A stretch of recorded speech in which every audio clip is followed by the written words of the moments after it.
BraidyFarkasShow.com. The energy. So this guy in the fantasy baseball chat is just ripping me. He's calling me names for how I handled my team.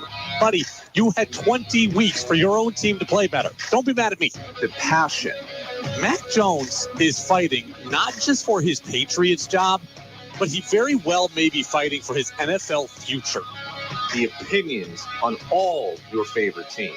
For the Red Sox, it can't always be about next year. It can't always be about down the road.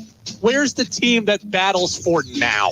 This is the Brady Farkas Show on WDEV AM, FM, and WDEVradio.com. What's up, everybody? Brady Farkas Show, a very happy Thursday here on WDEV AM and FM and WDEVradio.com. We have a full show tonight, all 90 minutes. We are up until 7 o'clock. We will take you to Jazz with George Thomas. No baseball again tonight. World Series Game 1 begins tomorrow. We got a lot to get to. Buster Olney of ESPN is going to stop by a little after 6 o'clock today. Buster with us maybe at about 6:10. We got to give a massive shout out to one of our listeners. We'll do that in about 15 minutes. We got conversations about the Patriots and something weird between Mac Jones and Dan Orlovsky. I'll fill in the gaps for you on that. Celtics win the opener last night. There's a ton to get to. I am here. Danny's here. You're here on the text line, 802-585-3026, up until 7 o'clock. Danny, let go. 5, 4, 3, 2, 1. And here we go. The opening thoughts on the Brady Farkas Show were brought to you by Sticks and Stuff and by Swanton Lumber, Vermont's most complete locally owned home center with locations in Enosburg, Derby, Middlesex, St. Albans, and at Rouse's Point, New York.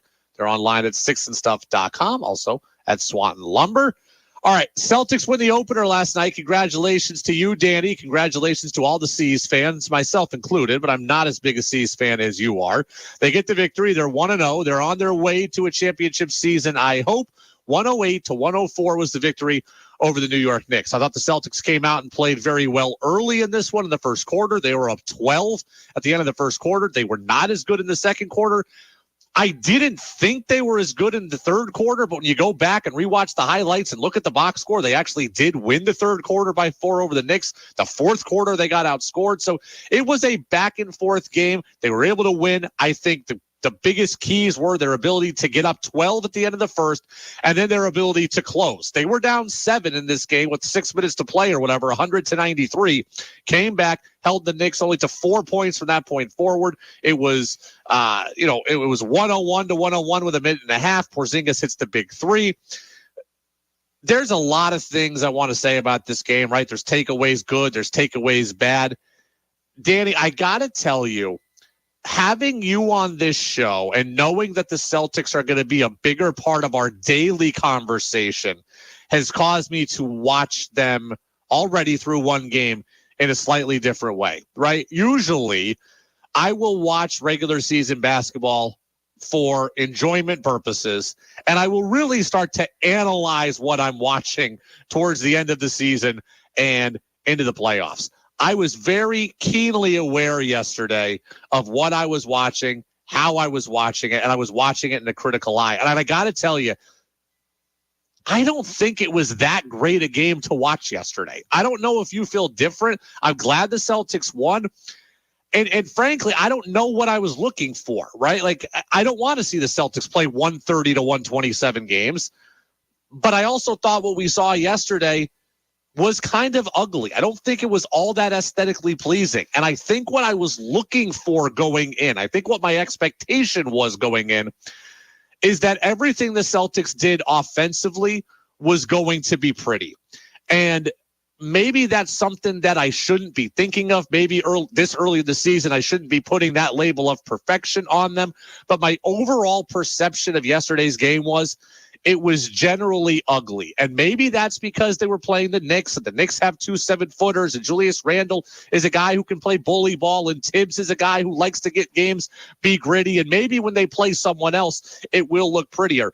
But I have this expectation that when you have great basketball teams with great talent, that the game is going to look like a work of art. And maybe I've been spoiled by watching the Golden State Warriors for so long. Maybe I've been spoiled by watching the Phoenix Suns with Durant and Booker and when Chris Paul was there. The game just looks pretty. The Celtics yesterday felt like a bull in a china shop. And again, they won, and you have to be able to win a lot of different games. So I don't want to make overarching statements here based on one game. But I had an expectation yesterday going in, I think, that the ball was going to flow. There was going to be a crispness to their passing. It was going to be easy to get shots. They were going to be great from three. And I don't know that I expected them to blow out the Knicks, but I expected offense to be easier to come by than it was. And I think that's probably unfair, especially for game one. But that was my expectation. And my overarching takeaway was that, yes, even though they won, it wasn't as pretty as I wanted it to be, and it wasn't as pretty as I expected it to be. Do you think I'm crazy? No, you're not wrong. The pace was good in the beginning, and then they slowed it down. And like you said, they didn't shoot well either. The assists, as a team total, were pretty down. Good defense, but overall, yeah, a lot of shots not made. That makes the game look much worse. I mean, I watched, and I'm a little biased on this, right? Like, I watched the Sacramento Kings. I've told this story before. My brother was teammates with Kevin Huerter in high school. Kevin Huerter's a starting guard for the Sacramento Kings. My brother played with him for 3 years. His family actually lives right down the street from my parents' house. Like, we're talking like you can walk there in 4 minutes. So, like, I know Kevin Huerter at least well enough to root for the Kings, and my brother and him are pretty tight growing up. So I have a second team that I watch a lot of games of in the NBA, and the Kings are a different team, right? They don't play a lot of defense. They scored 130 last night, but they gave up like 117 or 113 or whatever against Utah. But I watched them play a lot. And you juxtapose the style that the Kings play with what the Celtics looked like yesterday, and it's night and day. Watching the Kings, they play a track meet, and they get up and down, and the ball is just zooming around it. It's shot after shot. It's like, how many shots can we get up in the span of a 48-minute game? And De'Aaron Fox just breaks out, and they go, and whoever gets the ball brings the ball up the court. It's just a constant run. And again, there's drawbacks to playing that way, right? They gave up 113 points to an average Utah team. There are going to be plenty of games this year where they give up 125. I don't want the Celtics to necessarily play that way, but I watched the Kings immediately after, and I thought, wow, that was a fun game to watch. The Celtics game was kind of a slog, and there's 81 left. There will be nights that are really pretty. There will be nights that are ugly. At the end of the day, as long as they win, I'm glad, right? I want the Celtics to win. I want them to win the title. I think they have the ability to win the title. But I had an expectation that things would look cleaner and things would look crisper than they did. Danny, there were a lot of good things that happened, right? There were some things that left something to be desired, but there were a lot of good things that happened. I think, to me, clearly, the number one good thing that happened was Kristaps Porzingis. I mean, I think if you're coming out of that game not impressed by Porzingis, then you're doing it wrong. He did everything that you could want somebody to do in a game and then some. He scored 30 points. Danny, you said what? Most points ever by a Celtic in their debut? Yep, that's what the broadcast was saying. So 30 points for Porzingis. He was the second leading scorer on the team, and he did it every which way possible. He was 5 of 9 from three. That's above 50%. He was 8 of 15 from the floor overall. That's above 50%. We talked about yesterday about wanting to see balance. Well, he was as many, almost as many twos as threes. He shot.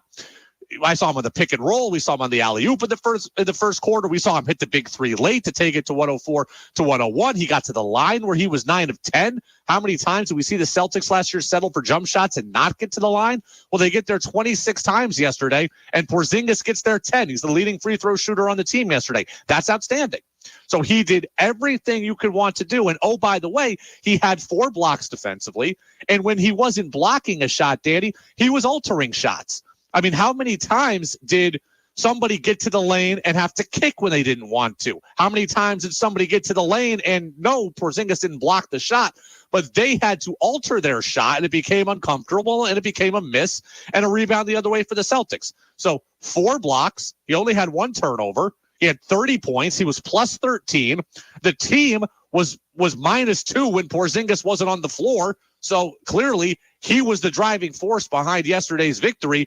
He did everything you could have wanted to do well. He did well yesterday.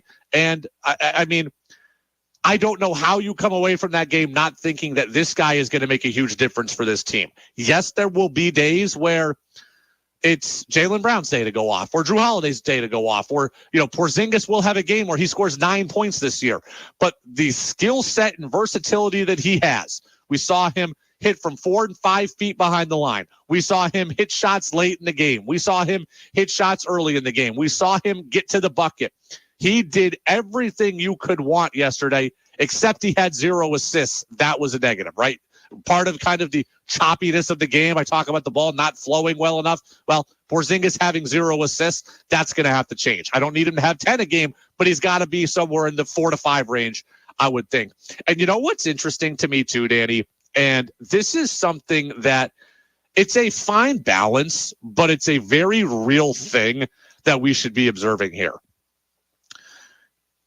Porzingis is not weak. He's not soft. I don't mean this in that way. But he's so thin that whenever he gets contacted, it looks bad, right? Like, it looks like he's been hit.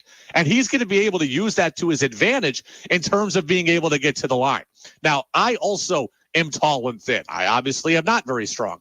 But my coach used to tell me, if you go to the rim and you get hit, everyone's going to notice it, right? Like, you're thin. So if you get hit, you're going to go down. You're going to flail. It's going to be very apparent that you got hit. We see guys like Shaq, like Cam Newton. They're so big that when they get contacted, it doesn't really look that egregious. I mean, how many times yesterday I saw Porzingis just dribbling yesterday and get contacted and get foul calls? There was the one play who I can't remember who was guarding him, but I think it was in the first quarter, where he was trying to back somebody down, couldn't do it because he just wasn't strong enough to do it. Then he just faded away, fired a shot that was nowhere near the rim, but he gets touched and everything gets impacted, and he goes askew. And that's going to be to their benefit this year. He gets to the line 10 times yesterday. That's a huge deal. Again, how many times last year did we see this Celtics team not get to the line, settle for the jump shots? Porzingis, he can do that, but he got to the line 10 times. Danny, I think you talk about 30 points, you talk about 8 rebounds.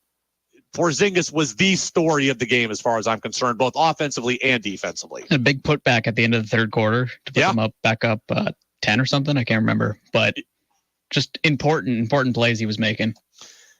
The other positive overall, I do think, is the defense, right? Like, we could talk about how the game wasn't that pretty. Well, part of the reason the game wasn't that pretty is because it was mucked up, and it was mucked up in a way that also was created by the Celtics, right? To allow an NBA team, especially an NBA team that's at home, that went to the playoffs last year, that has guys that can really score, right? We don't have to think the Knicks have superstars, but Julius Randle and Jalen Brunson can score, and life was made difficult for them yesterday. The Celtics are responsible for that. Okay. I watched the whole game, but I went back and watched the expanded highlights again just to make sure I saw everything. And there's multiple possessions where the Celtics are really making an effort to close out, not giving up easy shots, not giving up easy shots from 3. There's Porzingis altering shots. There's Holiday bodying up Julius Randle and taking away one of the strengths of the Knicks, especially on the interior. For a team that has said they want to refocus on defense this year and recalibrate themselves defensively, I thought yesterday was a really good step in the right direction. To only allow 104 points in an NBA game in this juncture of basketball is pretty darn good. I mean, I'll go through and I look at the NBA scores from yesterday, and nearly every team in the NBA played yesterday. Not every team, but nearly every team. And I can only count. Let's look at it. Okay. Houston is 1. Minnesota and Toronto 2-3, Pistons Heat 4-5, and that's it. Only 5 teams in the NBA yesterday scored fewer than 104 points. So for the Celtics to only allow 104, that's pretty good. So it shows to me that Joe Mazzulla has gotten guys to buy into it.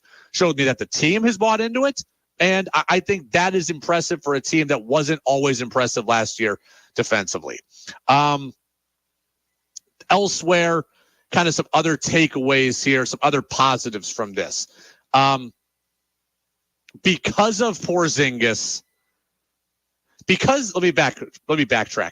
Jason Tatum had a very quiet 34, I thought, Danny. I don't know if it felt that way to you. He made everything look easy. But he had 34, and I didn't even feel like I saw him shoot enough to get 34. And that, to me, is the mark of a guy who is doing exactly what you said, right? He makes it look easy, but he's being efficient, right? I can tell when someone has jacked up enough points to score 34 or 40. You can tell when they're a volume scorer. That wasn't Tatum yesterday. 13 of 22. That's pretty efficient. 13 of 22. Also got to the line. He had 11 rebounds, which is outstanding.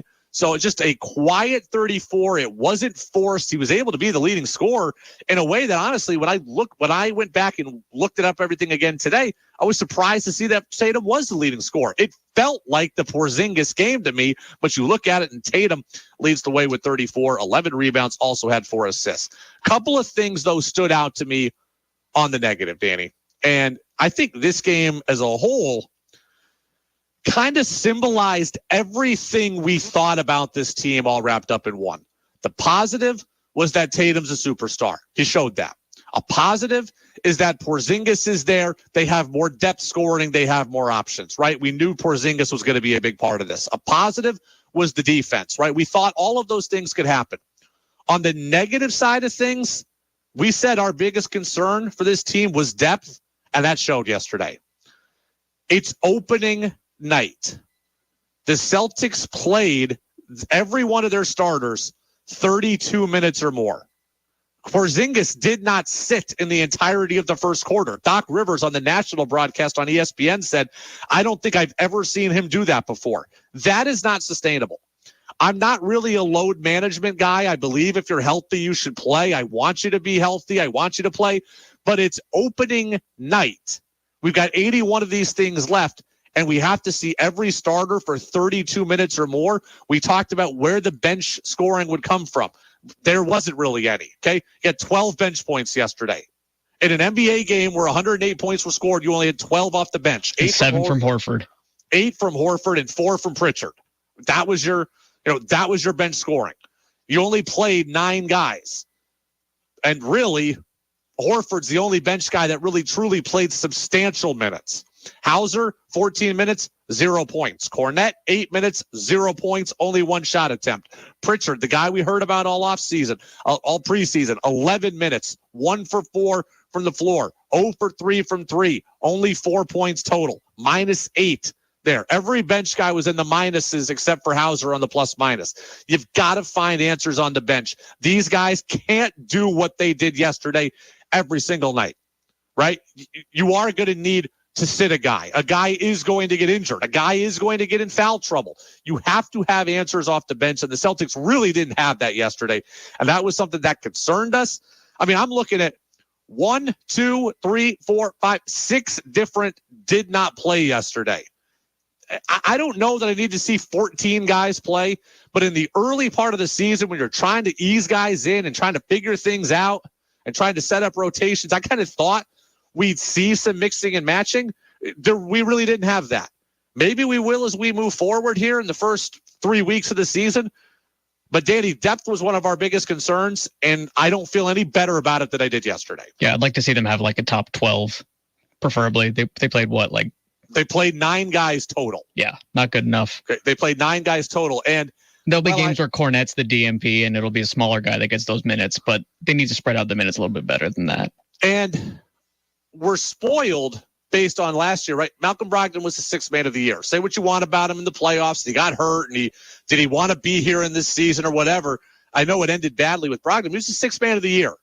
I'm used to having a bench guy that can do the job, if not 3 or 4 bench guys that can do the job. And the Celtics didn't have that yesterday. Our other concern was, Danny, see if you could find the Keith Smith cut from a couple weeks ago we had about rebounding. I'll give you a minute to find it here. If you can't, no big deal. But we talked about the front court being an issue, rebounding being an issue. That was the case yesterday, too. I look at the rebounding numbers, and the Knicks are a good rebounding team.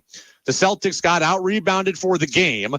They also allowed the Knicks 17 offensive rebounds. The Celtics only got 7 offensive rebounds. So the Knicks were plus 10 in offensive rebounds.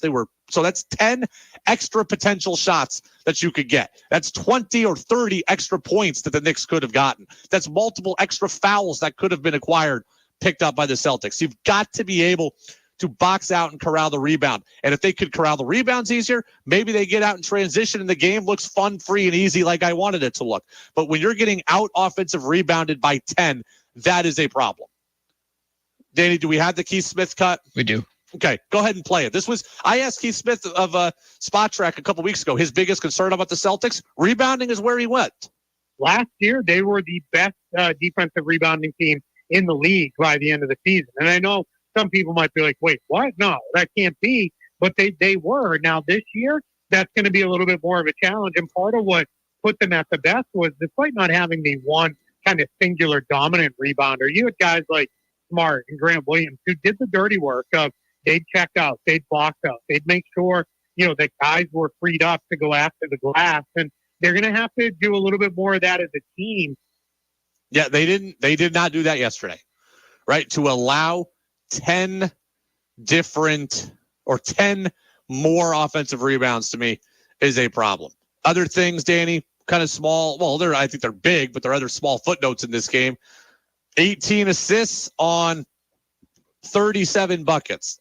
I don't know that that's awful, but again, the ball was it wasn't flowing like I wanted. I'd like to see at least 50% of your buckets getting scored off an assist. I thought Jaylen Brown at times yesterday looked lost. And maybe this is part of the whole sacrificing thing, that he's okay only having 11 points because it was Porzingis' night. I don't know.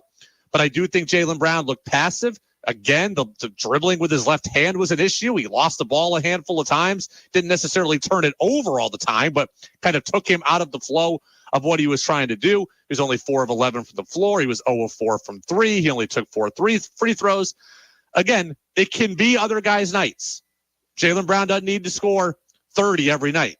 But I just felt like you need kind of a big 3 on any given night. And last night the Celtics had a big 2, and Jaylen Brown wasn't in that big 2. But 5 assists, 6 rebounds, though. So he did contribute a little bit in other ways. That is good. You are right about that. But, when you get paid $300 million, I am expecting it to look a little easier offensively. Agreed. Maybe, yeah, foul trouble too. But, yeah, that's on him as well. Yeah, maybe that's unfair of me.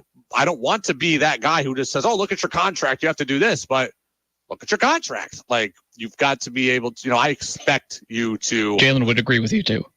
And it's interesting, Dan. I was listening to Colin Cowherd earlier today on my way in, and he was talking about Porzingis. He was talking about the Celtics. And I hadn't really thought too hard about this. He thinks the Celtics are the East Coast Nuggets. And I'd like to be the East Coast Nuggets because the Nuggets very well might be the number 1 seed in the Western Conference. They are the defending NBA champions. And they do have a lot of similar elements, do they not? Right?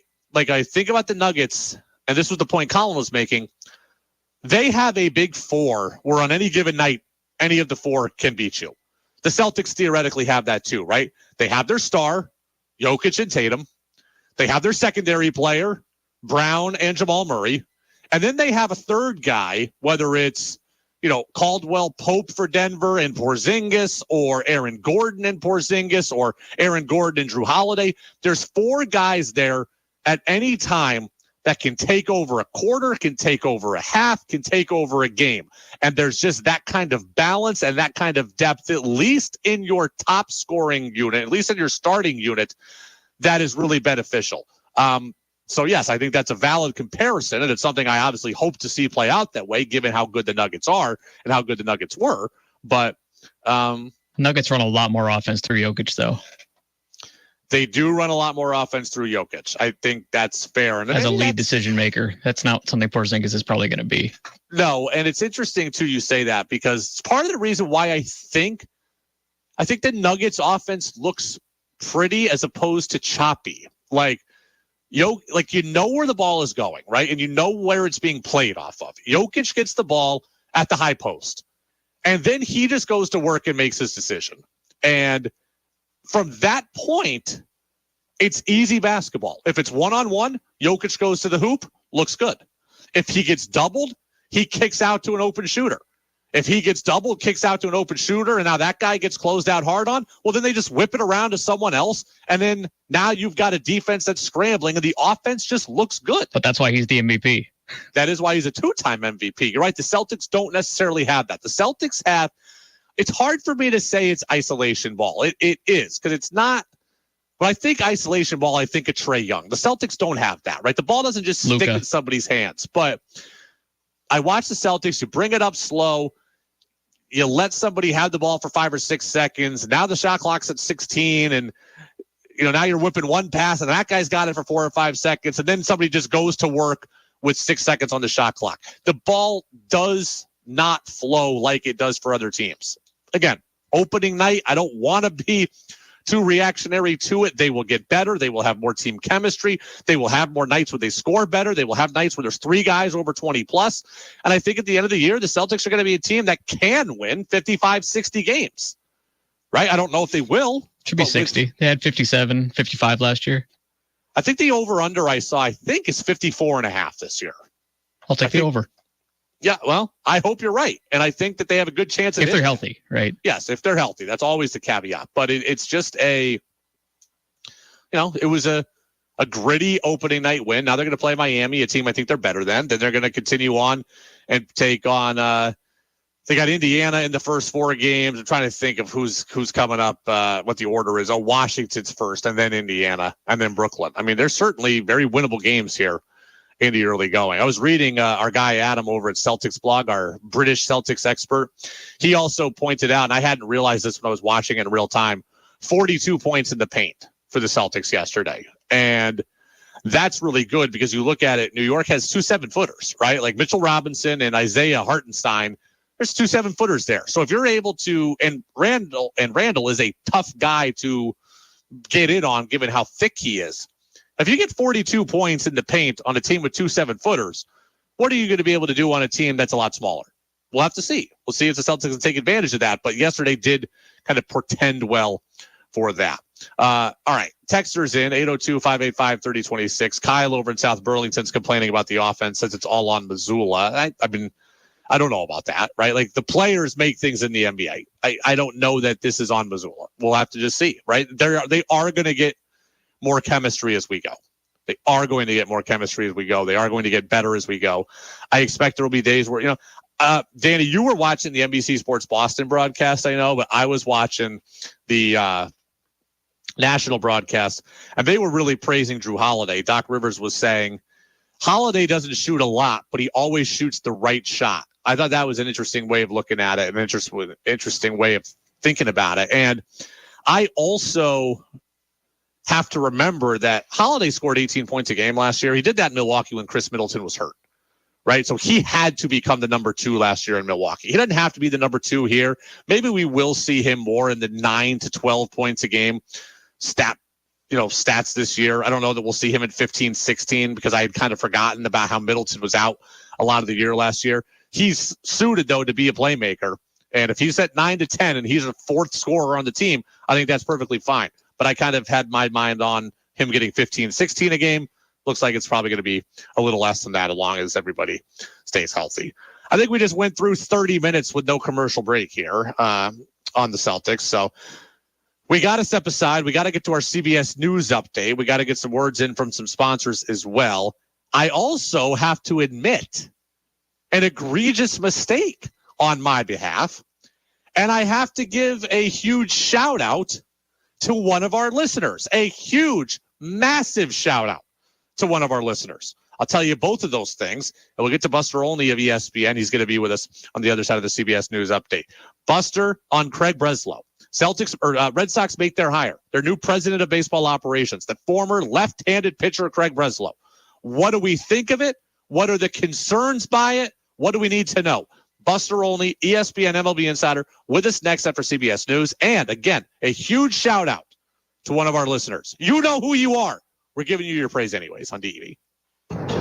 This is WDEV, Vermont's news station, owned and operated by the Radio Vermont Group. From the top at Sugarbush at 96.1 FM, WDEV Warren and Waitsfield. In Barrie at 96.5. In Montpelier at 98.3. Along with our founding station, AM 550 WDEV Waterbury, Montpelier. Streaming at WDEVradio.com. 92 years of serving Vermont. The friendly pioneer, WDEV. This is CBS News on the Hour, presented by Indeed.com.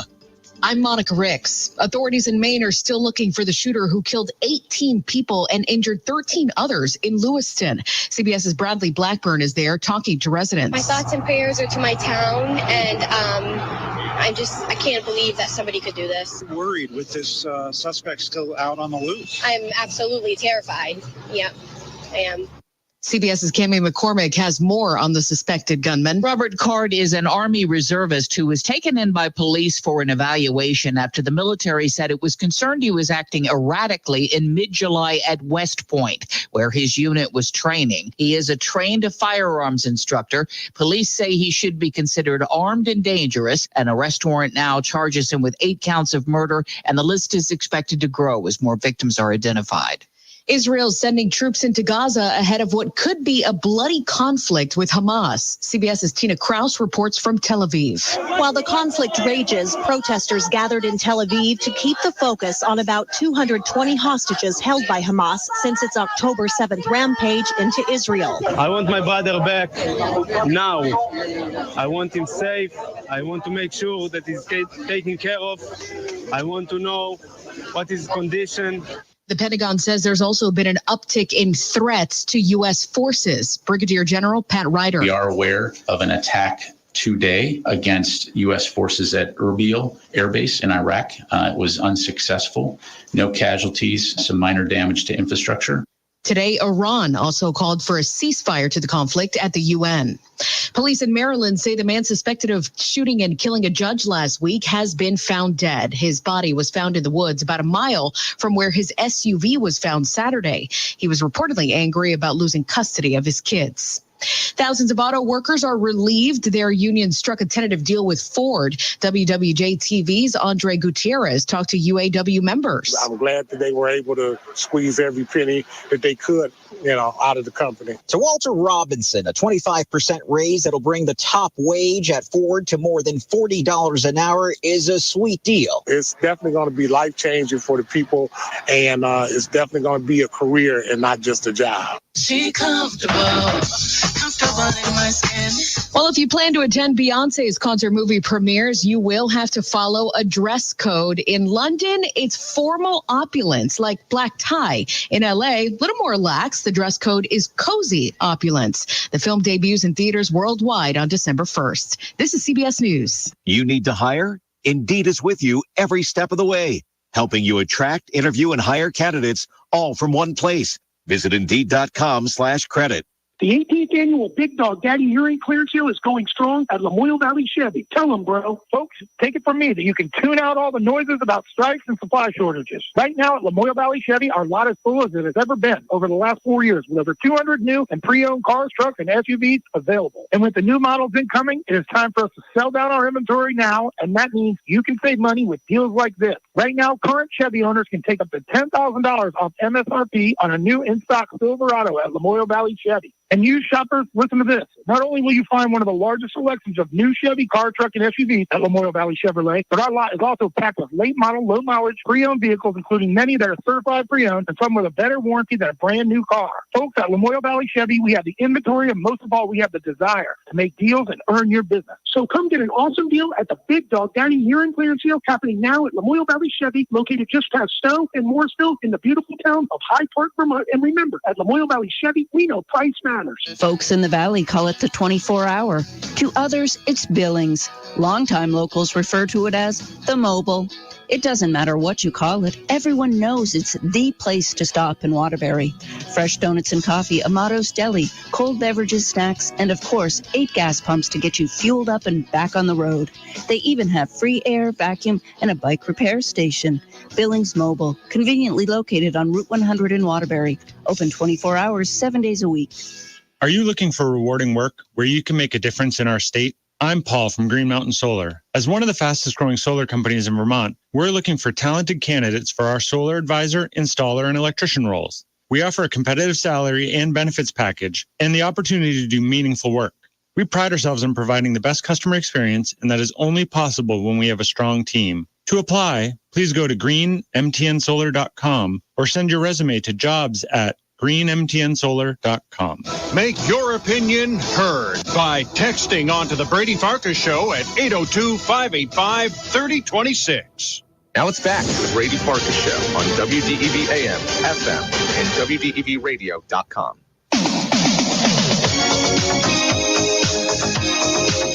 Welcome back in, Brady Farkas Show, WDEV AM and FM, WDEVradio.com. Buster Olney of ESPN going to stop by in about 5 minutes, talk Red Sox. Craig Breslow hired as the president of baseball operations. We'll talk with Buster about some of the strengths of that hire, some of the questions about that hire as well. Can't wait to see what Buster has to say. I want to give a huge shout out to one of our listeners, one of our longest standing listeners, one of our most active texters.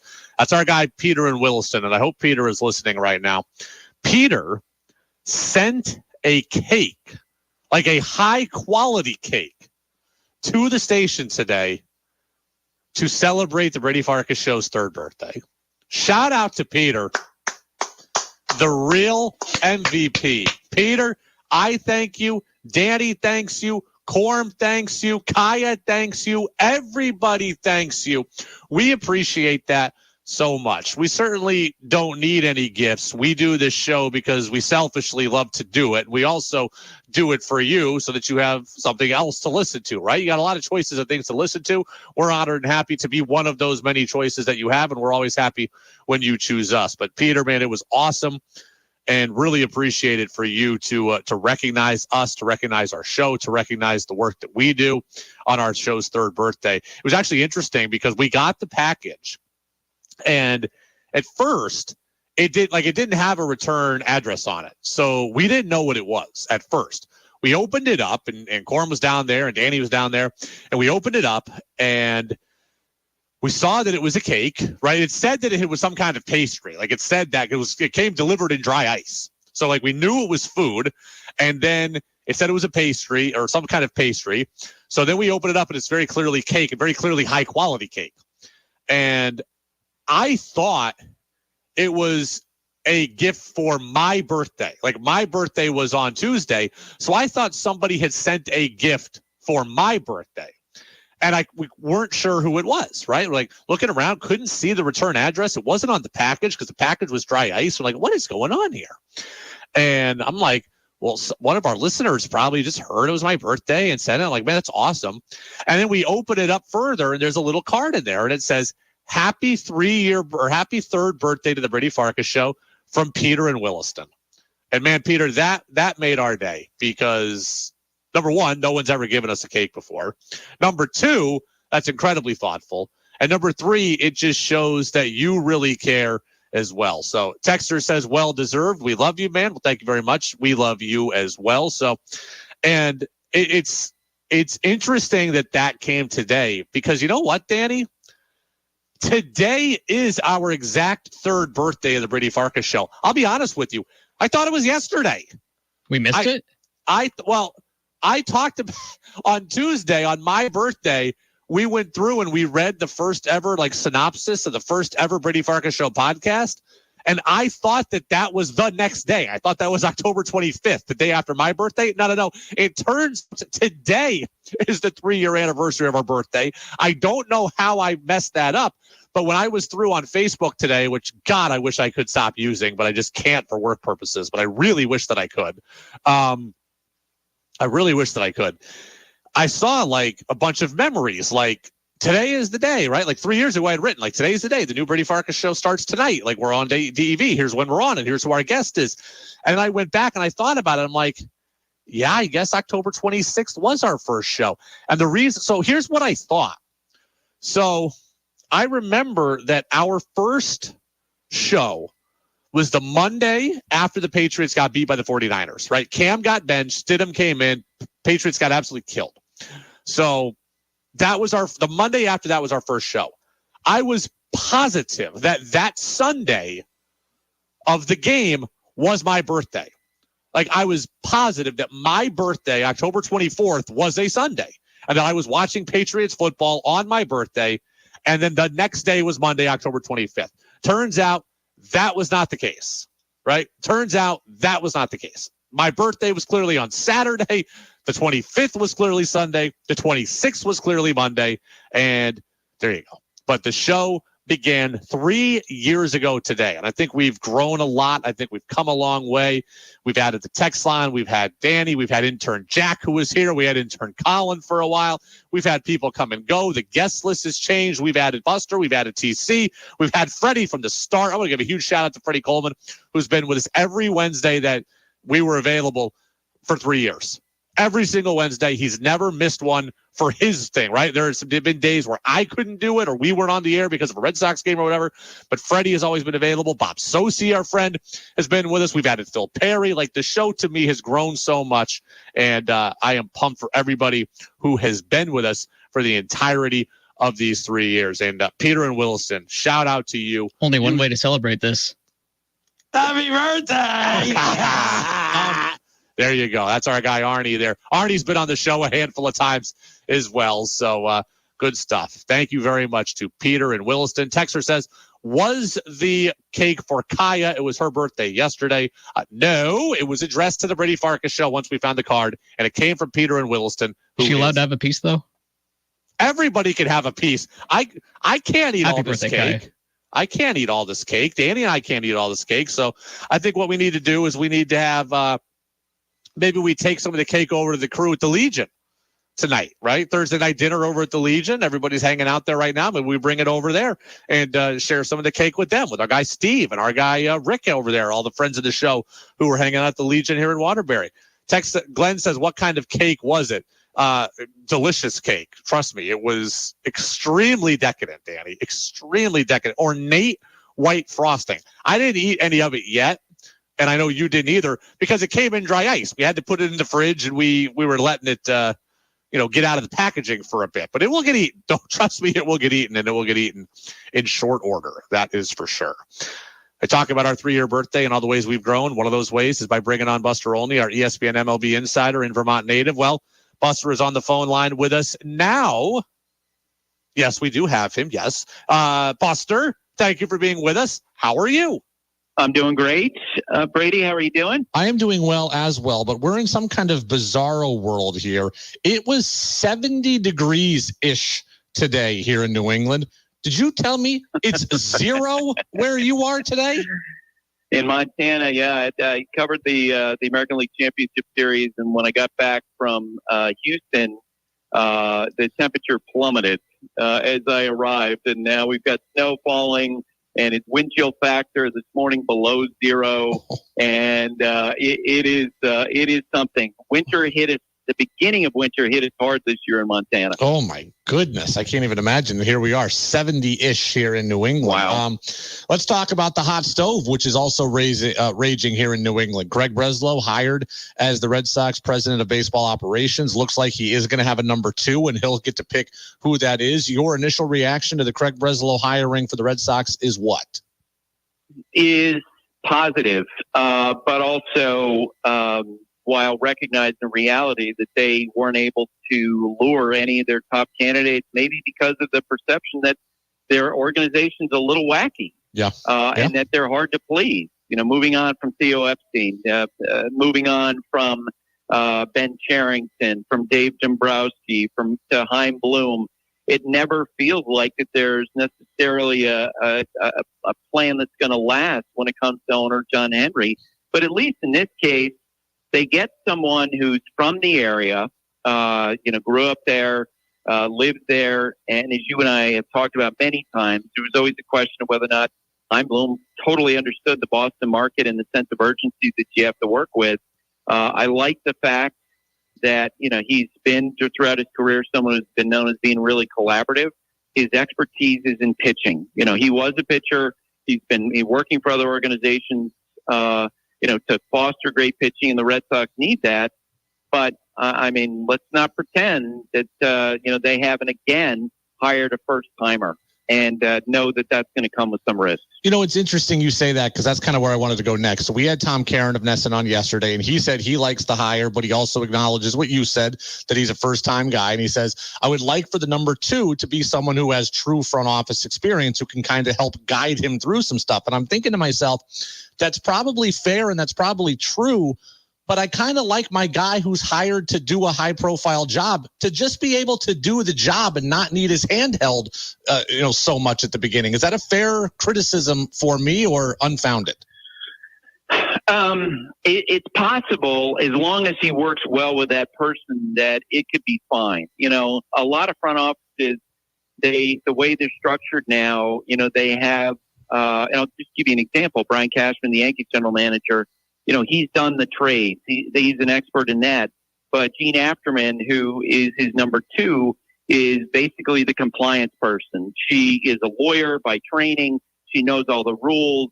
She puts the Yankees in a good place when it comes to, knowing all the waiver rules, knowing about, outrighting players, that sort of thing. And maybe that's the sort of person that Craig Breslow needs. He's going to know the baseball. He's going to know the talent. Maybe he needs a voice of someone who's going to be able to, tell him about, the rules and compliance with the baseball's labor agreement. So, and that's something that all front offices have.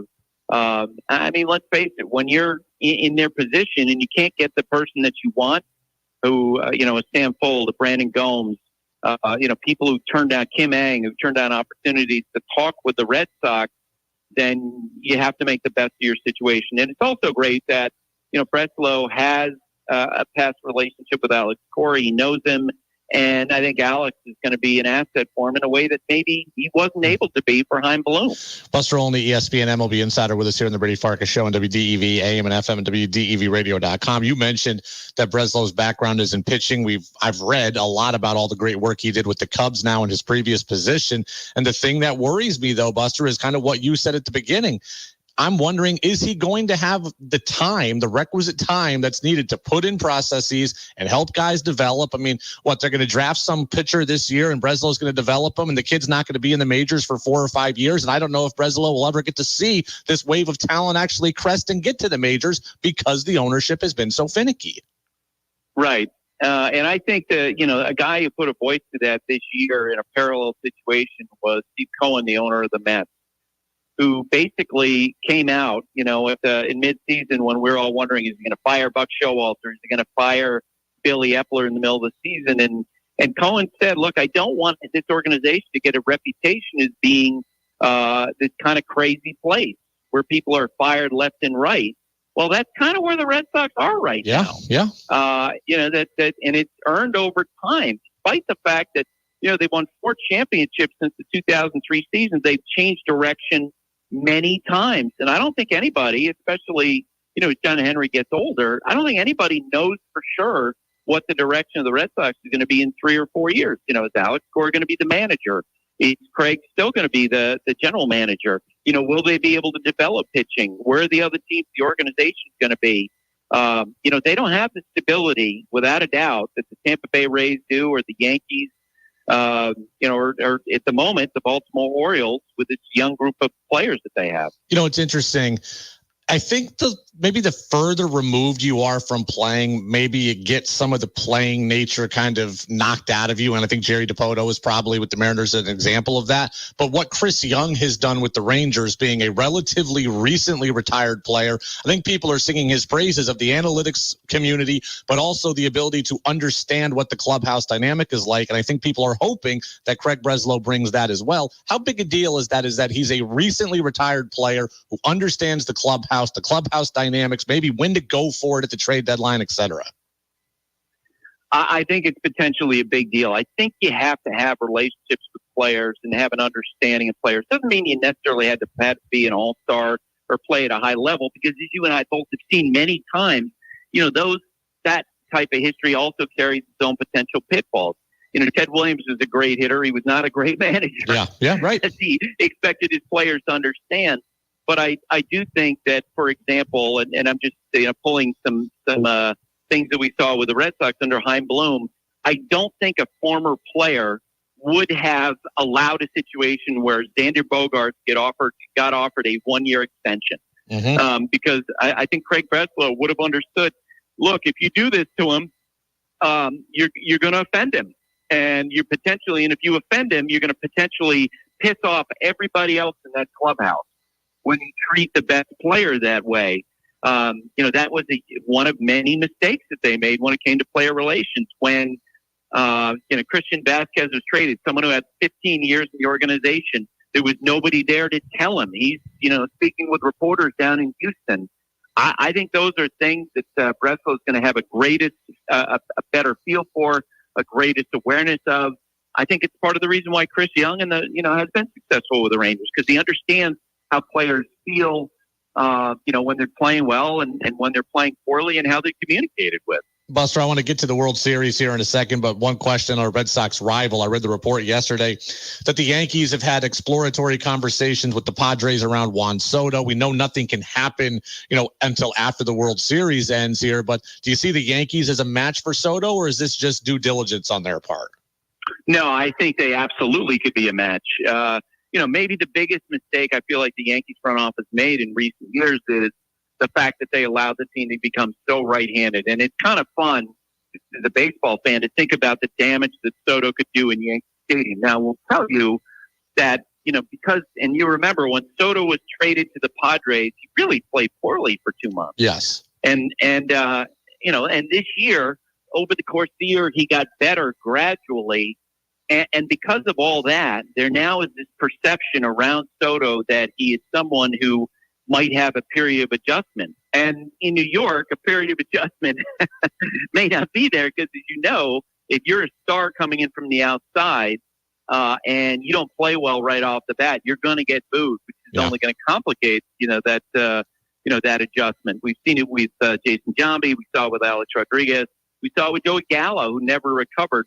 I would say this: the Padres potentially are a motivated seller in terms of dealing Soto, because reportedly they're going to take their payroll down to close to $200 million, which means a lot of really hard decisions. And at the top of that list would be trading Soto. Buster, what's a better scenario for baseball?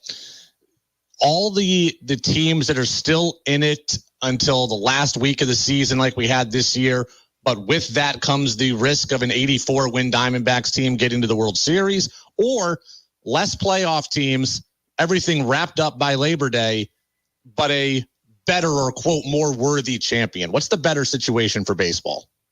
I think for a sport where you're playing 162 games, you have to give, and does not have a salary, I think to give small market teams hope. Because if you don't have that, if we were to go back to the way it was in 1968, before that, you had one National League champion and one American League champion. Most of the time, the vast majority of the time, it would be teams with the biggest payroll. The other day, after the Astros were knocked out, I was in the Astros clubhouse, and Justin Verlander was talking about how different the sport is than other major sports. And he talked about how in the NBA and the NFL, it does feel like that the best talent rises to the top. Well, in baseball, it's got a long history of teams that kind of come from nowhere, get hot at the right time, as he said. Maybe you get a couple starting pitchers that are hot, and then you put yourself in position to win. Just in recent years, the Phillies making the World Series last year, 2021, the Braves, 88 wins in the regular season, but they got hot in the postseason. They win. 2019, the Nationals, one of the worst teams in baseball early in the year. They made a couple of big trades. They upgraded their bullpen, and they wind up winning the World Series. The team I grew up rooting for as a kid, the 88 Dodgers, they were not close to being the best team during the regular season, but they won the World Series. I think that's part of the baseball tradition. I think baseball, the closest sport that baseball is to in that regard is not necessarily, the NFL, the NBA. It's the NCAA tournament, where you are going to see, an 11 seed, a 9 seed, an 8 seed go in there and suddenly vie for the championship. And I think it's actually part of the charm of baseball. Although I don't know if Fox executives would agree, on the eve of World Series, it's not going to get good ratings. Buster, real quick, your prediction on the series is what? I would say the Rangers lineup Oh my God. I would say the Rangers lineup is too good, but I thought the Phillies lineup was too good too. Oh my God. And I just feel like, you're just asking me to be wrong one more time, because I picked the Padres, as you know, before the season started. As the playoffs started, at the Phillies playing the Astros, those were both knocked out. And so now if I sit here, I just don't see the Diamondbacks being able to beat the Rangers because of depth in the lineup. But you know what? The Diamondbacks knocked out the Brewers. They knocked out the Dodgers. They knocked out the Phillies. And they certainly, it seems like, have an excellent chance of knocking out the Rangers. But I'm picking the Rangers in 6. So Rangers in 6 is Buster's prediction. That means it'll be Diamondbacks in 7. And Buster, exactly. We appreciate you. We'll catch up in 7 days. Travel safe, and we'll talk soon. Man, you just put me on a tee and crushed me. Well, hey, at least your Vikings got to win. Oh, and they're getting better. They're getting better. I'm full of hope, and we'll eventually have the football pulled out before I am able to kick it. Buster, stay warm. Thanks, Brady. 0 degrees in Bozeman, Montana, which is where Buster is living these days. 0 degrees. Danny, it was almost 70 today. 70. It's 0 where Buster's at. Perhaps Buster wants to come back to the farm. What is that about? I've always said this. I do not mind cold weather at all, actually. I just like the seasons to be the seasons. That's it. I like the seasons to be the seasons. Now, I mean, I'm happier that it was almost 70 today, right? Because I can play a little more golf for a couple of extra days or whatever. But by and large, I don't love 70 at the end of October either.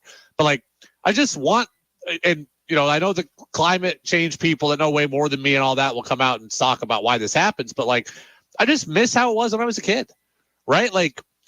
Spring was 50. And summer was 80 or 85. And fall was 50 again. And winter is 20. I'm fine with the temperatures. I'm fine with 95 as long as it's in the middle of July. I don't need 95 in May. I don't need 95 in October. I'm fine with 0 as long as it's in the middle of January and not in the middle of October or in the middle of March or middle of April. I just want the seasons to be the seasons, but I have no problem with cold weather. But 0 on October 26th is a little too early for me. Everyone wants to know about our cake. It is a marshmallow cookie dough cake. That's what kind of cake it is. Absolutely phenomenal. Absolutely phenomenal. The crew at the Legion just messaged us, Danny, and said, that cake sounds pretty good. Yeah, it does sound pretty good. And maybe if you're lucky and play your cards right, we'll bring it over. But we do have our Thursday night dinner, by the way, today with the Legion crew. So, Danny, I know we're eating chicken Alfredo today. So maybe we'll bring the Legion crew some cake. Tammy and everyone over there at the Legion, right across the street from us. A lot of good stuff from Buster. A lot of good stuff to digest there on Craig Breslow. Things about the Red Sox and their hiring practices, etc. Danny's cutting up, or will be cutting up, some of the Breslow stuff. So let me just kind of talk about the playoff thing for a minute, right? This is something that everybody's up in arms about. This is the trade-off, okay? This is the trade-off. We all and I was never a let everybody in the playoffs guy, right? I don't enjoy the NHL playoffs, and I don't enjoy the first round of the NBA playoffs either, because it just feels like, and I know Miami did it last year, but it just feels like everybody gets in your leagues, gets in your playoffs, and the regular season is cheapened, right? So I'm not a huge fan of half your league getting in the playoffs. Baseball has been moving in that direction, and I haven't loved it. That said, I do love, a couple of years into this setup, I do love that so much is undecided in the last weeks of the season, right? As a Mariners fan, I came down to game 161 the last 3 years, right? 2 years the Mariners didn't make it. 1 year they did. But the season was relevant for me every day of the season, practically. Every day of the season, practically, the season was relevant. I enjoyed that. Why is that possible?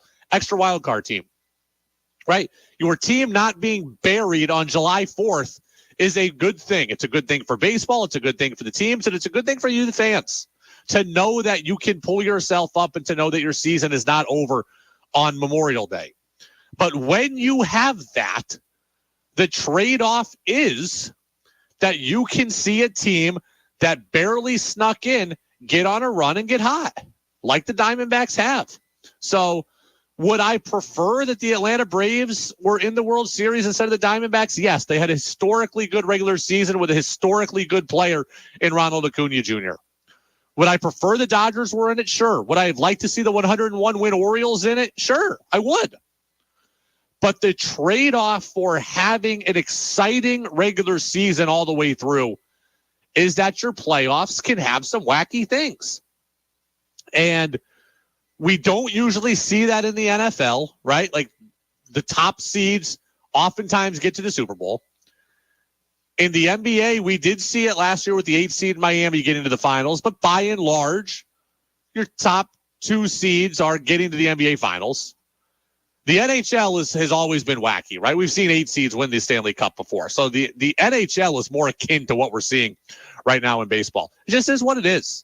Right? And Buster's right about the NCAA tournament. You're going to see an 11th seed in there once in a while, right? A lot of times you'll see Duke or Kentucky or North Carolina or whoever's on the top line.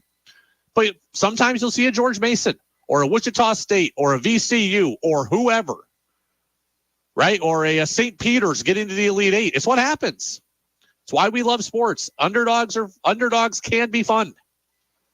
I don't love the 84-win Diamondbacks in, but that's the trade-off. For having an exciting regular season all the way through, this is the trade-off. If you want to only allow division winners in or only allow division winners in one wild card in like we used to, only allow 4 teams in the playoffs, you know what? The playoffs wouldn't be cheapened. You'd have the best teams. You'd get the best champion. That would be great. But you know what it would mean?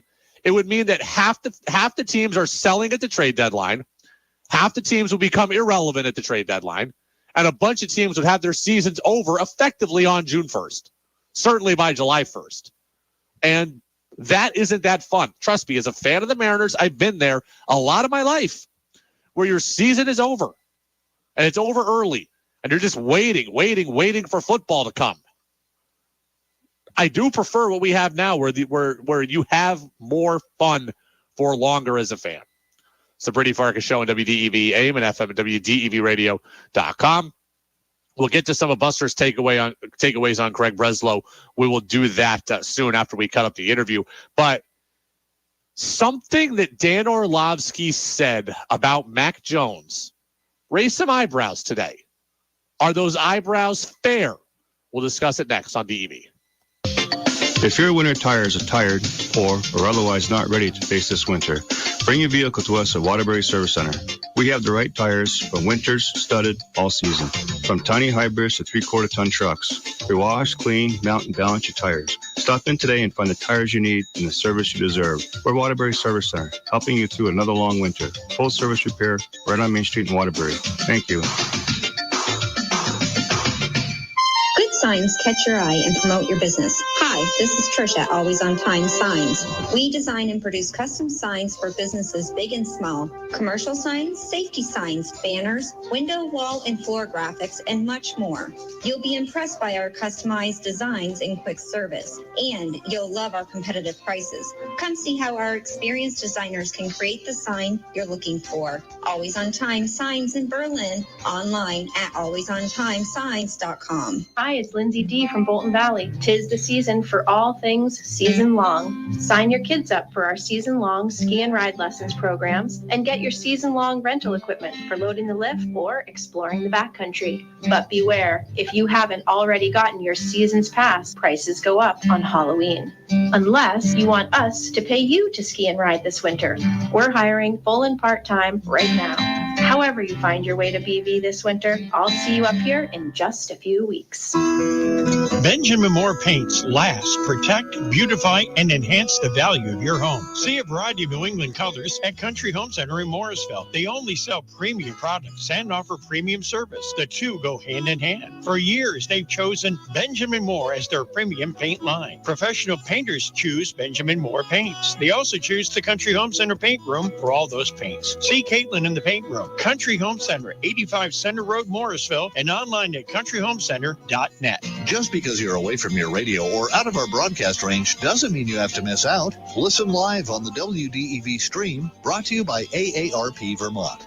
WDEV's morning, midday, and afternoon news services, Vermont Viewpoint, and The Brady Farkas Show can all be found on the WDEV stream at WDEVradio.com. Brought to you by AARP Vermont, helping Vermonters protect themselves from identity theft and fraud. More information at aarp.org/fraudwatchnetwork. If your winter tires are tired, poor, or otherwise not ready to face this winter, bring your vehicle to us at Waterbury Service Center. We have the right tires for winters, studded, all season. From tiny hybrids to 3/4-ton trucks. We wash, clean, mount, and balance your tires. Stop in today and find the tires you need and the service you deserve. We're Waterbury Service Center, helping you through another long winter. Full service repair right on Main Street in Waterbury. Thank you.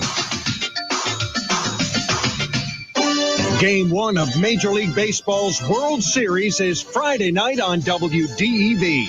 The National League champion Arizona Diamondbacks take on the AL champs, the Texas Rangers. Live coverage of the opening game of the Fall Classic begins Friday night at 7:30. First pitch from Globe Life Field in Arlington, Texas is shortly after 8 o'clock.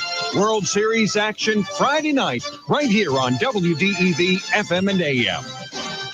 Want Brady to hear your opinion on the sports stories of the day? Text in at 802-585-3026. Now it's back to the Brady Farkas Show on WDEV AM, FM, and WDEVradio.com.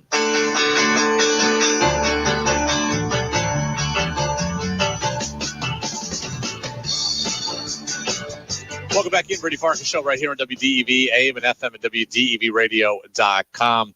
Dan Orlovsky of ESPN, really universally liked analysts, raised some eyebrows today. Well, yesterday, I guess. So, Danny, he was on WEEI in Boston with the Jones and Mago show, and he said this. Danny, I want you to play Dan Orlovsky number 1, and I want you to tell me if you can figure out kind of where the thing that raised eyebrows was. I still don't like Mac's feet. I text Mac that almost every week. Like your feet still, like he's got to get better at that. Even the game-winning touchdown, he's falling away. So directly to the performance, I still believe Mac Jones. But that would be the one thing that just because you win, you can't avoid looking at. Do you see the comment in there? Do you hear the comment there that raises eyebrows? Just that he's contacting Mac in general? Is that what people are mad about? That's what Jones and Mago was rankled by, that he found it interesting that Dan Orlovsky, who is an NFL insider, an NFL analyst, is texting Mac Jones about his play. And then I saw other people say, well, that tells us the story, because Orlovsky's always been high on Mac, right? He's always been high on Mac. He's always been complimentary of Mac. And now people are saying, oh, now I get it. Him and Mac are buddies. Him and Mac are friends. He texts Mac. They have a relationship. Well, now I get why he feels the way he does. And now basically, or anything Orlovsky says about Mac, they look at it like, okay, they're just friends. He's just protecting his pal. Do you think that's a problem, Danny, that Orlovsky and Mac have a relationship? No, I don't think player and former player having any kind of relationship is that big a deal, honestly.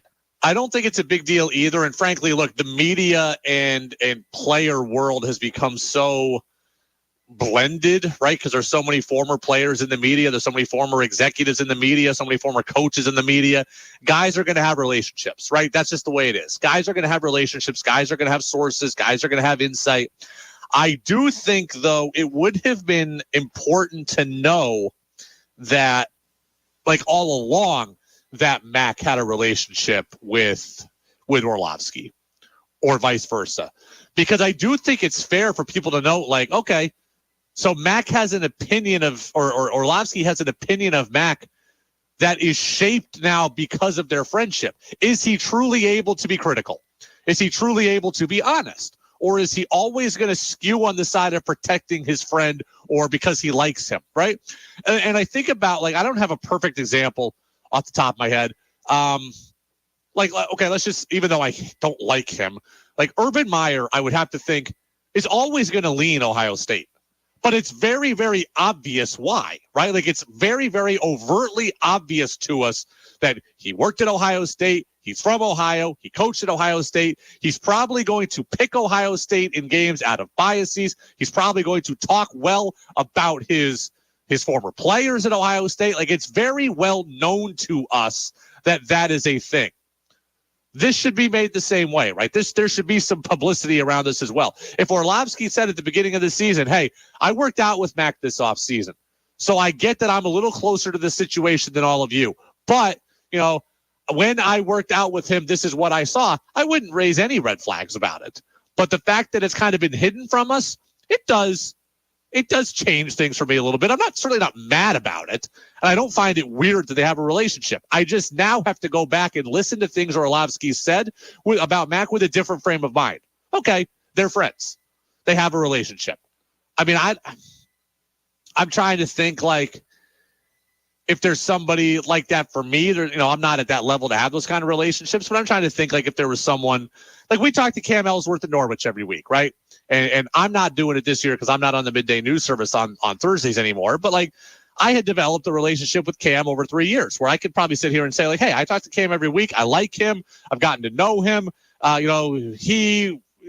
think this about him, right? It's known that we have a pre-known relationship. We didn't have that from Orlovsky. So is it bad? No. But does it kind of reframe how I feel about his previous comments about Mac? Yeah, probably.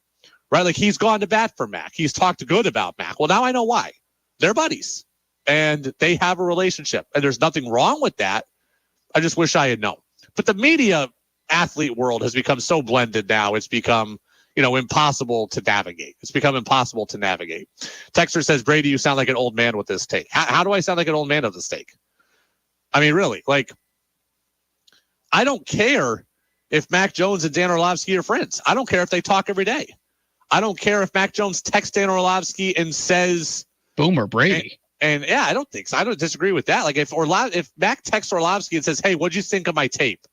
Or Orlovsky texts Mac and says, hey, I watched your tape and I noticed that you're doing this.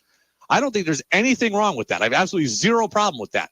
I just would have liked to know in the past that when Orlovsky tells me that Mac is better than I think he is, that he's coming at it from an angle of, hey, I have a relationship with Mac. He's my friend and I'm here to defend him.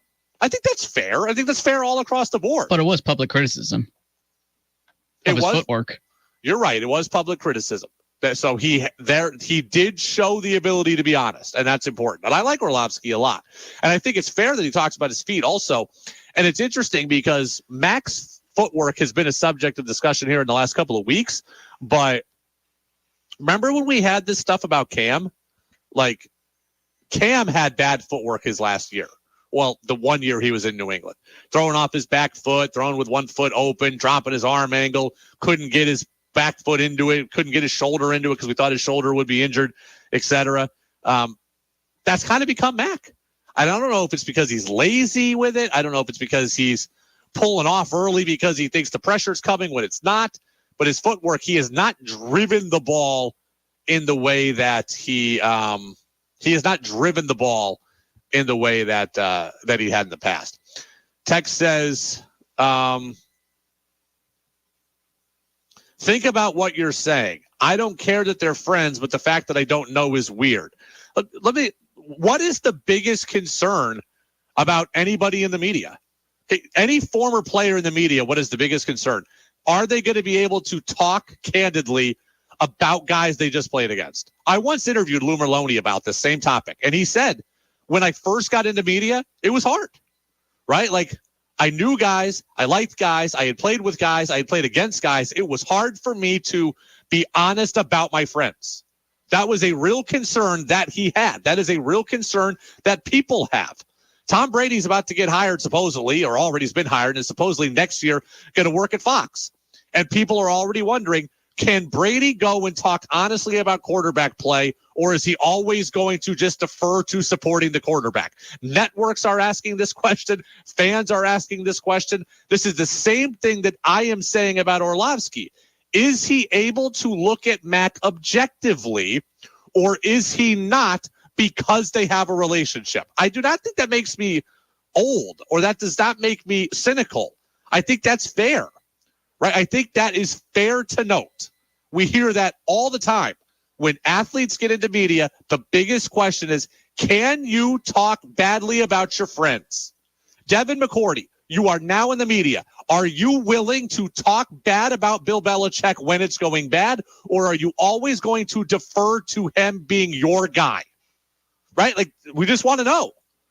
I know you played for Bill Belichick. I know you're probably going to support him, but just tell me, like, hey, Bill's my guy. I played for him. I won X amount of Super Bowls with him. I can't sit here and say this is his fault. Okay, you're biased, and that's okay. We all have our biases. We all have our biases in some way. Just be upfront about them, right? And I don't expect Orlovsky to go through his entire Rolodex and tell us everybody that he's friends with, but we're 8 weeks into the season and we're 3 weeks into Mac's career. I haven't heard him once say that him and Mac are on an every week texting basis. That's all. So I got 3 years worth of Orlovsky supporting Mac. Well, now I know why. They're pals. It's okay. Nothing wrong with it. Just tell me that you're pals. So, Danny, am I missing the point here? No, he just did say they're friends. I mean, maybe it was a little late for you, but right. We're 3 years. Full disclosure, he says he texts him regularly. Yes, but I just like when former players get into broadcasting, that is the first question, is it not? Can they honestly open and honestly discuss the guys in the league? This is the same thing that I'm doing, right? This is not just me pulling out criticism. Text says, Rodney Harrison has been critical of Bill. He's in the media. That's great. So then Rodney Harrison is doing the job the way it's supposed to be done. That's fine. Like, question asked and answered. Text says, I missed the first 10 minutes of the show. Derek White was awesome last night. There you go. Okay.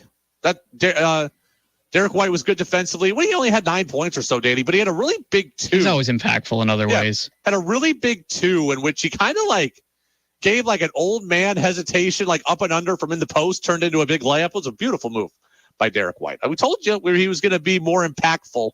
He was going to be impactful in that way that not great everyone. Block on Randall too. You love his blocking ability. It's amazing. He's one of the He's top. the best blocker in the league for his size. That's a stat. That's not just opinion. He's long too for being as short. He's only 6'4" or whatever, but he's long. He's got long arms. His wingspan's like 6'9". Yeah, there you go. So, all right, 802-585-3026. We'll come and wrap up the show. A little bit of what Buster had to say about the Red Sox hiring Craig Breslow. We'll get to that next on DEV.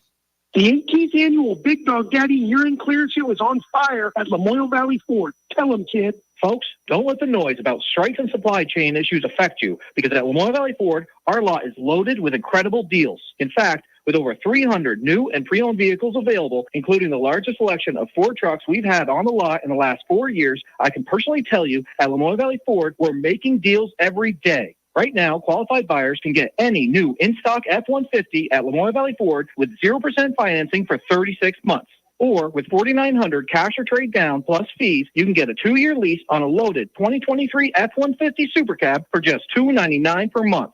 Folks, the bottom line is we're making crazy deals to make room for next year's incoming models, and that means this is your opportunity to save money at Lamoille Valley Ford. Woo! So drive routes 14, 15, or 16 to Hardwick and the Big Dog Daddy year-end clearance sale happening right now at Lamoille Valley Ford. And remember, at Lamoille Valley Ford, we know price matters. Waterbury invites you to think local, buy local, and be local by experiencing our many recreational opportunities with something for everyone in your group. You can hike, bike, walk, run, paddle, skate, and stroll, and even swim in Waterbury. Between the Perry Hill Bike Trails, Little River State Park, and Waterbury Reservoir, there's year-round fun for all levels. Get outside and start your next active adventure. Our small businesses and colorful mix of restaurants have everything you need to create an unforgettable experience. Even your dog will have a great time.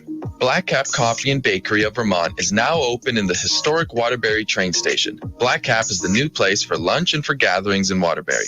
Open daily with made in-house pastries and sandwiches for breakfast and lunch. Stop by on your way to or from any hike or bike ride or for a central meeting location. Black Cap Coffee and Bakery is a great place to eat, meet, and work now in the Waterbury train station and in Burlington, Stowe, and Morrisville. Visit blackcapvermont.com for more information. New England Municipal Resource Center, NEMRIC. with a belief that local businesses like WDEV build strong communities. Marvin windows are designed for unprecedented performance and exceptional aesthetics. Marvin's expansive window portfolio has every style you can imagine, all of them crafted with the highest quality material and the ability to mix and match across product lines that allows you to achieve the right form and function for your residential, commercial, and replacement needs. See our Marvin specialist at Sticks and Stuff and Swanton Lumber in Middlesex, St. Albans, Enosburg, Swanton, and Derby, or online at sticksandstuff.com. Local businesses advertise with WDEV because they get results. Glenn Meek of Stowe Insurance Group tells us why he advertises with WDEV. They're heavily involved in the community like we like to be. We feel they're an excellent partner for our advertising dollars. The market penetration is second to none in Central Vermont. We've been with them for almost 40 years, and we hope to be with them for another 40 years. Advertising with WDEV gets results. Inquire today at WDEV at radiovermont.com. John Batchelor inviting you to join me weeknights at 9 for Eye on the World. This nightly news program is essential listening for those who seek to understand current events, global politics, economics, science, and literature. I'll speak with experts to offer context and insight. Eye on the World, weeknights at 9 on Vermont's news station, WDEV AM and FM, and streaming at WDEVradio.com. The Brady Farkas Show now has an interactive text line, so reach out now at 802-585-3026. Now it's back to the Brady Farkas Show on WDEV AM, FM, and WDEVradio.com. Welcome back in, Brady Farkas Show right here on WDEV AM and FM, WDEVradio.com. Danny, in that commercial break, I just got like the 74th call from Oswego State University in the last 2 weeks trying to get me to donate money. When are you going to learn I'm on the air? I'm not answering between 4 and 7 like you want me to. It's not going to happen. And you know what? I've given money to Oswego a bunch since I graduated. I ain't doing it this time, so stop calling me. How about that? Stop calling me, please. Nice of you to give money in general. Huh? Nice of you to even give money at all. I love my college. I've given money. It's not a lot that they ask for. They always ask for it in honor of my graduating year. So they always ask for $20.12. It ain't the end of the world, but it also ain't going to save the entire school if I don't give it or if I do give it or whatever. I've given it $20.12 multiple times. I upped it to $25 one year. I upped it to $40 one year. I've done my part. Okay. I've done my part. You don't need my money yet this year. Stop calling me while I'm on the air. Good idea from Jack there. Did you see? No. What do you have to say? Someone give Oswego the text line number. Well, Danny, next time you can answer Oswego, you can give them the text line number, and they can ask you. They can send us a direct link to donate when we want to at our own convenience. Well, when I want to at my own convenience. What I'm going to do is I'm going to have Johnson State University or NVU Johnson or VSU Johnson or whatever they're calling themselves now. I'm going to have them call you during the show every day and annoy you like I'm getting annoyed. Oh, I'm not giving them money. Not yet. Well, that's true. You haven't been out long enough to be giving the money yet. You have to establish yourself first. Still paying off loans. Come on. I wanted to talk about Breslow and Buster. I'm going to have to do that tomorrow because we'll have 3 minutes left. And I hate getting into something when I can't really sink my teeth into it. Buster was on. We talked about the Red Sox hiring Craig Breslow.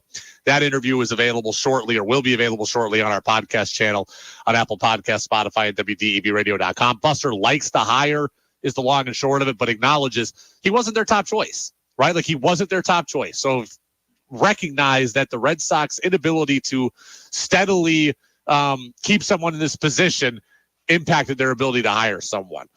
Danny, there's a lot to watch tonight. No baseball tonight, but Thursday night football, Bills and Bucks. That one actually might be kind of good, so I'm going to watch some of that. NBA games tonight. We got the Sixers taking on Milwaukee. I'll be interested in seeing Giannis and company against Embiid. Have we got a report on Harden yet, whether he's going to play in this game? He showed up, but he's sitting out, isn't he? I'm sure he is, but he's holding out till he gets traded. I haven't seen that 1,000% officially, so want to watch some of the NBA. I'm also carving pumpkins tonight.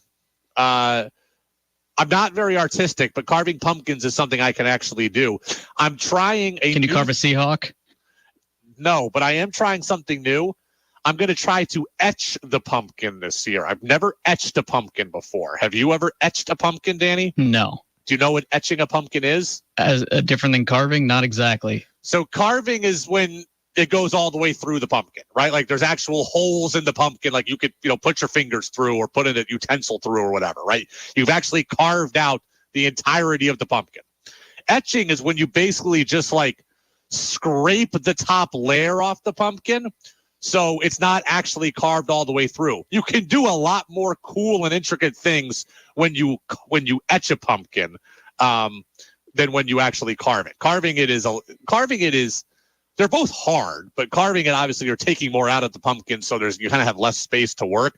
You need more fine tools to etch, but you're basically just scraping off the top layer and nothing is actually going through the pumpkin. We're going to need some pictures. If I could do it, you'll get pictures. Okay. You think you're going to ruin the first one, or? I have 3 pumpkins, and I have one little one, which is going to be my etching practice one. If I can't do it, then I'm just going to go back to the traditional carving. But I do plan on trying to etch the first one and seeing how I do. I don't know that I have the right tool. You need a wood carver, and I couldn't find one. I have kind of a wood scraper and like an X-Acto knife, a very fine X-Acto knife that allow you to kind of make some really thin lines and stuff. I don't know if it's going to work, but I'm going to try my best. So curious to see how this goes. I'm curious to see how it goes. I have carved a perfect Snoopy and a perfect Woodstock, though, in the last couple of years. So I don't know what peanuts. Oh, you can definitely do a Seahawk now. I don't know about that. There's a lot of lines there, Danny. There's a lot of lines. We'll see what I can do. I'll tell you how it all went tomorrow. We'll talk with Phil Perry, Pats Insider at NBC Sports Boston. Jazz with George Thomas is coming up next on DEV. Tired of living with chronic joint pain from arthritis or injury? Stop with the steroids and pain meds.